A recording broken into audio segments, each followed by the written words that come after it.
Assalamualaikum warahmatullahi wabarakatuh. Perkenalkan, nama saya Muhammad Ziyad Sasika. Di video kali ini saya akan membahas kasus Prita pelanggaran UU ITE pertama di Indonesia. Kasus Prita Mulyasari adalah salah satu kasus hukum yang terkenal di Indonesia yang mencerminkan tantangan dalam kebebasan berekspresi dan penerapan Undang-Undang Informasi dan Transaksi Elektronik atau UU ITE. Pada tahun 2008, ia mengirimkan email kepada rekannya yang berisi keluhan mengenai pelayanan yang ia terima di Rumah Sakit Omni Internasional Alam Sutra, Tangerang. Kasus ini menunjukkan bagaimana UU ITE dapat disalahgunakan untuk membungkam kritik dan keluhan masyarakat terhadap institusi. Dalam hal ini, rumah sakit. Dukungan terhadap Prita kemudian mengalir deras, termasuk penggalangan dana atau koin untuk Prita yang berhasil mengumpulkan lebih dari 800 juta rupiah, jauh melebihi denda yang harus dibayar oleh Prita. Berikut foto dari Omni Hospital, Rumah Sakit Omni Hospital Internasional. Berikut gambar dari dukungan masyarakat koin untuk Prita. Di sini Prita mengingatkan agar masyarakat berhati-hati ketika memilih rumah sakit, terutama yang memiliki label internasional dan fasilitas yang mewah. Ia menekankan bahwa kemewahan dan reputasi tidak selalu menjamin kualitas pelayanan medis yang baik. Dalam suratnya, ia menyatakan jangan sampai kejadian saya ini menimpa nyawa manusia lainnya, terutama anak-anak, lansia, dan bayi. Langsung saja masuk ke kronologi awal kasus. Pada tahun 7 Agustus 2008, Prita Mulyasari, seorang ibu rumah tangga, mendatangi rumah sakit tersebut untuk memeriksa kesehatan karena merasa tidak enak badan. Dan ia pun didiagnosis menderita demam berdarah dan menjalani perawatan. Namun setelah beberapa waktu, Prita merasa pelayanan rumah sakit tersebut kurang memuaskan dan dianggap diagnosis tersebut tidak akurat. Belakangan diketahui ia sebenarnya menderita penyakit gondongan. Selain itu, ia merasa komunikasi antara dokter dan pasien kurang baik. Dan pada tanggal 5 Agustus 2008, karena kecewa dengan pelayanan rumah sakit tersebut, Prita menulis email keluhan terhadap rumah sakit tersebut, dan email tersebut awalnya dikirim kepada teman-temannya, tetapi kemudian menyebar luas di internet. Dan selanjutnya pada tanggal 30 Agustus 2008, keluhan yang ditulis Prita juga sampai ke media online seperti detik.com, sehingga menjadi perhatian publik. Rumah Sakit Omni Internasional merasa dirugikan oleh isi email tersebut dan menganggapnya sebagai pencemaran nama baik. Dan selanjutnya pada tanggal 11 Mei 2009, Prita melakukan gugatan dan penahanan. Rumah Sakit Omni Internasional menggugat Prita secara perdata atas tuduhan pencemaran nama baik. Dan selanjutnya Prita dinyatakan bersalah dalam gugatan perdata tersebut dan memerintahkan Prita membayar ganti rugi sebesar 161 juta untuk kerugian material sebesar 100 juta rupiah. Dan pada tanggal 13 Mei 2009, Kejaksaan Negeri Tangerang menahan Prita atas dasar dakwaan pidana pencemaran nama baik. Dan pada tanggal 3 Juni 2009, setelah adanya tekanan publik, media sosial dan aksi solidaritas, status penahanan Prita diubah menjadi tahanan kota. Kasus ini mulai menjadi simbol perjuangan masyarakat terhadap penyalahgunaan hukum terkait UU ITE. Dan selanjutnya pada tanggal 3 Juni 2009, setelah adanya tekanan publik yang besar melalui media sosial, status pemerintah diubah menjadi tahanan kota. Pada tanggal 25 Juni 2009, Pengadilan Tinggi Tangerang membatalkan dakwaan pidana terhadap Prita. Hakim menyatakan bahwa dakwaan yang diajukan jaksa tidak jelas sehingga dapat diterima. Dan pada tanggal 30 Desember 2009, Pengadilan Negeri Tangerang menyatakan bahwa Prita tidak terbukti melakukan pencemaran nama baik dalam kasus pidana. Ia dinyatakan bebas dari dakwaan pidana. Dan pada tanggal 29 September 2010 terjadinya proses kasasi, yang dimana Mahkamah Agung mengabulkan kasasi yang diajukan oleh Prita dalam perkara perdata. MA membatalkan dalam perkara perdata putusan Pengadilan Tangerang yang sebelumnya memerintahkan Prita membayar ganti rugi kepada RS Omni Internasional. Dengan putusan ini, Prita tidak lagi diwajibkan membayar ganti rugi tersebut. Dan pada tanggal 30 Juni 2011 dilakukan hukuman percobaan yang dimana Mahkamah Agung mengabulkan kasasi jaksa penuntut hukum dalam perkara pidana. MA menjatuhkan hukuman percobaan 6 bulan kepada Prita atas tuduhan pencemaran nama baik.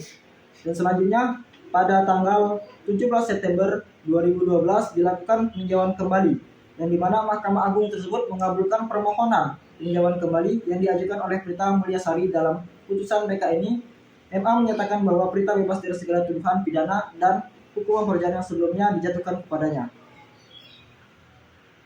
Adapun pencemaran nama baik oleh RSUM tersebut dijerat dengan 3 dakwaan, yaitu pasal 27 ayat 3 UU ITE, pasal 3110 KUHP, dan pasal 311 KUHP. Dari kesimpulan tersebut, kasus ini menunjukkan bagaimana seorang individu, seorang ibu rumah tangga yang menyampaikan keluhan atas pelayanan rumah sakit dapat menghadapi konsekuensi hukum yang berat, termasuk penahanan dan proses hukum yang panjang. Prita merasa kecewa terhadap sistem hukum yang seharusnya melindungi hak-hak warga negara, tetapi justru menjadi alat untuk membungkam politik. Prita menegaskan perlunya reformasi hukum, khususnya terkait UU ITE, agar tidak disalahgunakan untuk membungkam suara masyarakat. Kasus ini juga menjadi pengingat bahwa kebebasan berpendapat adalah hak fundamental yang harus dilindungi, bukan dipidana. Adapun analisis POV Public Relation kasus Prita tersebut, dari perspektif Public Relation, kasus Prita Mulyasari menunjukkan kegagalan Rumah Sakit Omni Internasional dalam menangani krisis secara efektif.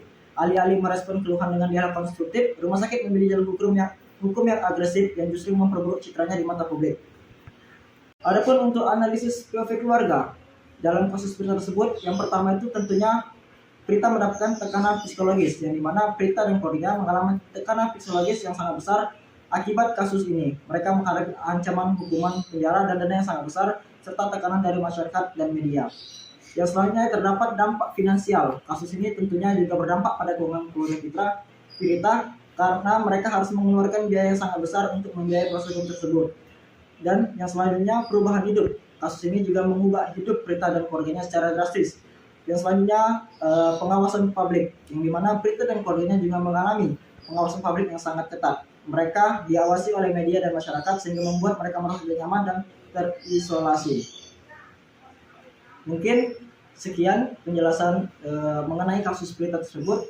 Lebih dan kurangnya saya mohon maaf. Wabillahi taufiq wal hidayah. Wassalamualaikum warahmatullahi wabarakatuh.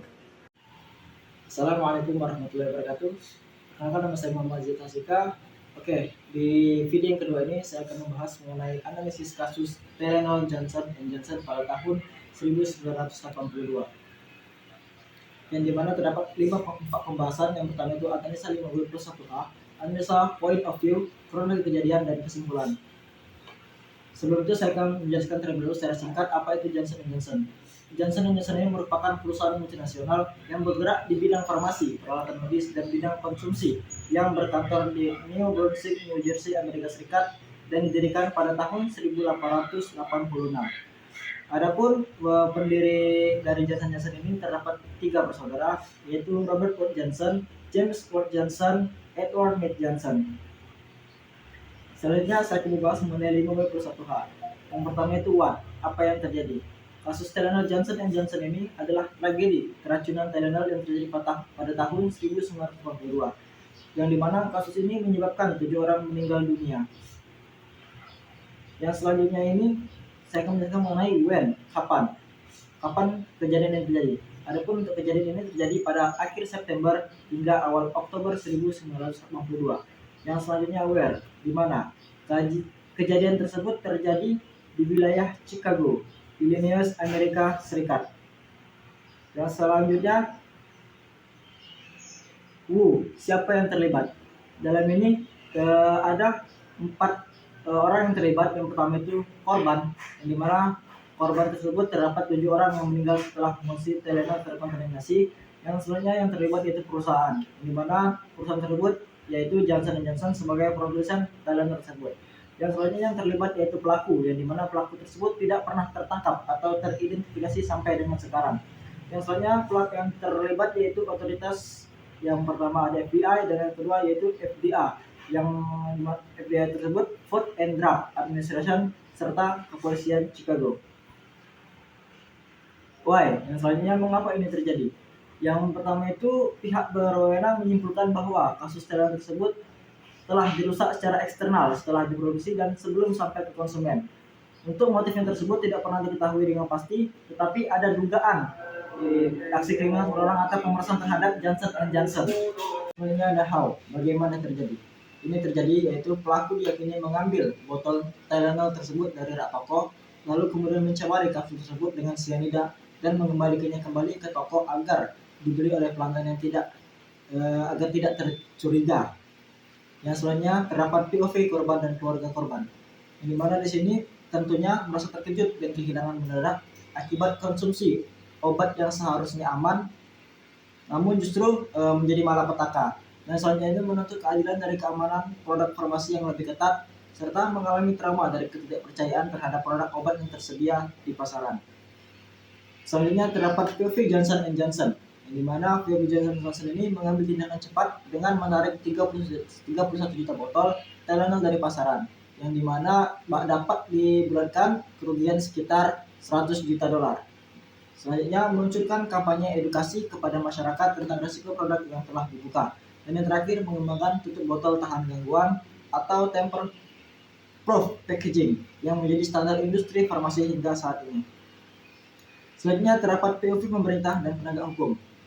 Yang pertama melakukan investigasi besar-besaran tetapi tidak berhasil menemukan pelaku. Selanjutnya mengeluarkan peraturan baru terkait keamanan kemasan obat untuk mencegah kejadian serupa. Dan yang terakhir memberikan rekomendasi agar produsen farmasi meningkatkan sistem pengawasan distribusi produk mereka. Adapun untuk POV masyarakat dan konsumen, yang pertama merasakan ketakutan besar terhadap keamanan obat bebas diapotek dari supermarket, mulai lebih memperhatikan segel sebelum membeli produk obat, dan yang terakhir mempertanyakan keandalan pengawasan industri farmasi terhadap produknya. Untuk selanjutnya, saya akan menjelaskan mengenai kronologi kejadian. Yang pertama itu pada tanggal 29 September 1982, Marie Kelmar 12 tahun dari Elk Grove Village, Illinois meninggal setelah mengkonsumsi Tylenol. Adam Janus 20 tahun meninggal di rumah sakit setelah mengkonsumsi Tylenol. Dan yang terakhir saudara laki-lakinya Stanley Janus 25 tahun dan istrinya Teresa Janus 19 tahun juga meninggal setelah mengkonsumsi obat tersebut. Pada tanggal 30 September sampai dengan 1 Oktober 1982, kasus serupa menimpa korban lainnya, yaitu Mary Renner 27 tahun, Paula French 35 tahun, dan Mary McFarland 31 tahun. Untuk kepolisian Chicago menemukan hubungan antara kematian tersebut dengan Tylenol. Dan selanjutnya pada tanggal 2 Oktober 1992, peringatan publik dikeluarkan oleh FDA dan pemerintah Amerika Serikat mengenai risiko produk yang telah dibuka. Media nasional mulai meliput kasus ini secara luas setelah meningkatkan ketakutan masyarakat. Dan pada November 1982 hingga tahun berikutnya, Johnson Johnson mengembangkan kemasan tamper-proof dan mulai memproduksi Tylenol dengan formula kaplet bukan kapsul untuk mencegah kontaminasi lebih mudah. Adapun ini merupakan gambar kemasan Tylenol yang telah di-upgrade dari kemasan yang sebelumnya. Bisa ditarik kesimpulan bahwa dari kasus ini adalah memiliki, meskipun J dan J mengklaim bahwa produk talcum powder mereka aman, banyak bukti yang muncul menunjukkan potensi risiko kesehatan yang serius. Proses hukum yang berlangsung selama bertahun-tahun mencerminkan ketegangan antara perlindungan konsumen, integritas perusahaan, dan kepentingan bisnis. Di satu sisi, perusahaan berusaha membela reputasinya. Di satu sisi, perusahaan integritas produk tersebut. Sementara di sisi lain, konsumen yang dirugikan berjuang untuk mendapatkan keadilan dan kompensasi atas dampak kesehatan yang mereka alami. Dan pada akhirnya kasus ini menegaskan pentingnya regulasi yang ketat dalam industri kesehatan dan kosmetik serta perlunya pengawasan yang transparan terhadap produk yang beredar di pasar, terutama yang dapat berisiko terhadap kesehatan jangka panjang. Mungkin itu saja yang dapat saya sampaikan. Jadi saya mohon maaf. Wassalamualaikum warahmatullahi wabarakatuh.